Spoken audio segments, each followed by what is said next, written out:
Bismillahirrahmanirrahim. Assalamualaikum warahmatullahi ta'ala wabarakatuh. Antara salah satu tanda daripada tanda-tanda hampirnya kiamat ialah situasi ibu yang pada suatu ketika mengandung, melahirkan, menyusu dan menjaga anak sejak dari kecil akhirnya bertukar menjadi orang bawahan atau pembantu kepada anaknya sendiri. Hal ini dijelaskan dalam hadis daripada Abu Hurairah radhiyallahu anhu. Rasulullah sallallahu alaihi wasallam bersabda yang bermaksud, di antara tanda-tanda kiamat adalah apabila kamu melihat pengembala kambing menjadi pemimpin manusia dan kamu melihat orang yang bertelanjang dan berkaki ayam, iaitu miskin, akan berlumba-lumba meninggikan bangunan, dan apabila ibu melahirkan tuannya. Sekarang kita akan membincangkan tentang hadis ini mengenai ibu yang melahirkan tuannya. Pendapat Al-Hafiz Ibnu Hajar mengenai ibu melahirkan tuannya mengisyaratkan bahawa akan banyaknya penderhakaan manusia kepada ibu mereka sendiri. Gambaran ini sudah jelas kelihatan apabila anak-anak dalam keadaan sedar atau tidak menjadikan mereka, ibu mereka, seperti pembantu rumah dengan membuat kerja-kerja memasak, membasuh, mengasuh cucu dan lain-lain. Walaupun pada suatu ketika ibu melakukan perkara itu secara sukarela demi membantu anak-anaknya yang bekerja, namun perkara tersebut tidak boleh dijadikan alasan untuk menjadikan ibu kandung sendiri sebagai orang gaji mereka. Dalam Al-Quran terdapat dua perkataan yang membawa maksud ibu, iaitu dan walidah.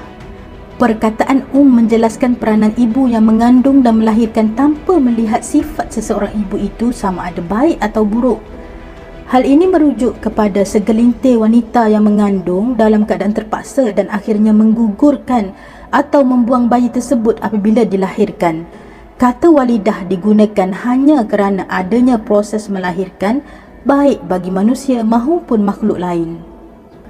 Ibu yang digelar dengan nama walidah inilah menggambarkan tempat menumpahkan segala pengorbanan tanpa membezakan apakah ia baik atau tidak. Allah Subhanahu wa taala berfirman yang bermaksud, dan Tuhanmu telah perintahkan supaya engkau tidak menyembah melainkan kepadanya semata-mata, dan hendaklah engkau berbuat baik kepada ibu bapa.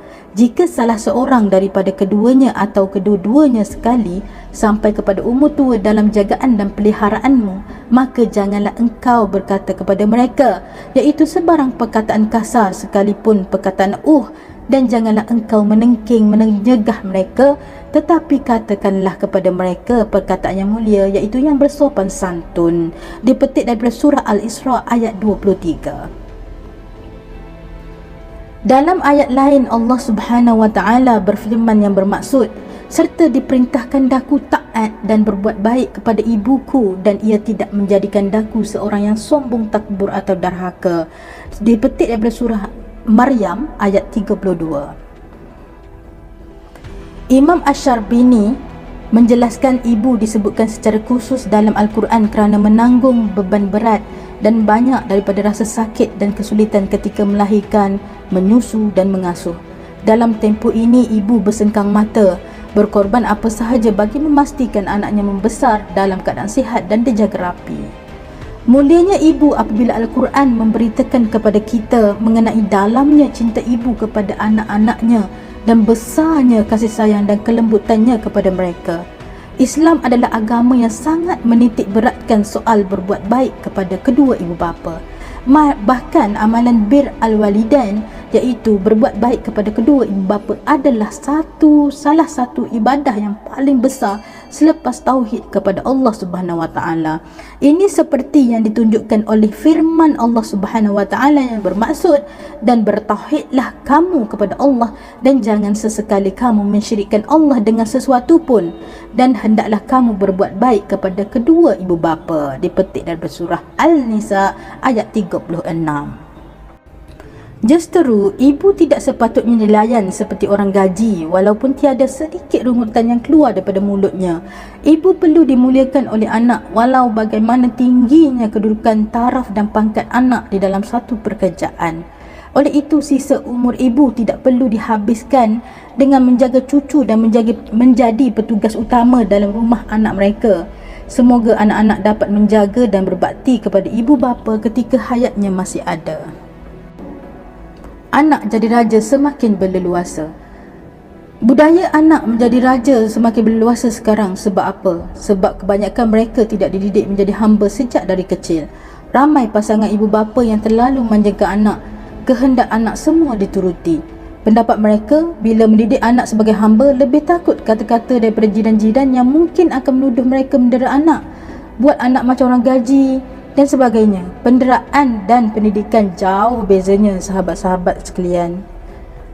Anak yang tidak dididik dengan membuat kerja sejak kecil, mereka akan kekok untuk melakukannya bila sudah remaja dan dewasa.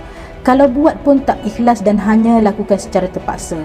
Mereka akan buat hanya bila disuruh. Hati ayah dan ibu bagaikan dirobek-robek apabila anak berkelakuan macam ni. Dalam Islam sendiri ada menerangkan cara mendidik anak. Guna sahaja tip dan panduan yang telah Nabi Muhammad SAW sarankan. Bila ada anak-anak bermasalah, kebanyakan kita semua lebih tertumpu kepada penyelesaian kepada kaunseling dan psikologi cara barat. Bila kaedah ini tidak menjadi, akhirnya kita semua menadah tangan dan menyerahkan urusan dalam menyelesaikan anak-anak kepada Allah. Nampak tak? Yang terakhir, kita tetap mengharap bantuan Allah. Alangkah indahnya andai kita memulakan didikan dengan guna kaedah yang Islam ajarkan dan seterusnya, barulah kita bertawakal kepada Allah Subhanahu Wa Taala. Anak kita acuan kita, ajari dan didik mereka dengan kasih sayang, tapi perlu tegas dan memastikan mereka mengikut arahan. Biar dididik sebagai hamba, jangan bila dah besar jadi raja. Dan paling ditakuti bertukar menjadi anak derhaka dalam mereka sendiri tak sedar, yang dimurkai oleh Allah Subhanahu Wa Taala. Jangan pula anak-anak yang mempersoalkan semua dosa derhaka mereka yang sebenarnya adalah kerana kita di depan Allah Subhanahu Wa Taala di akhirat nanti. Na'udzubillahi min zalik. Banyakkan memohon keampunan daripada Allah Subhanahu Wa Taala dan memohon dijauhkan menjadi sebahagian daripada golongan seperti dalam hadis ini. Janganlah menjadi tuan kepada ibu sendiri.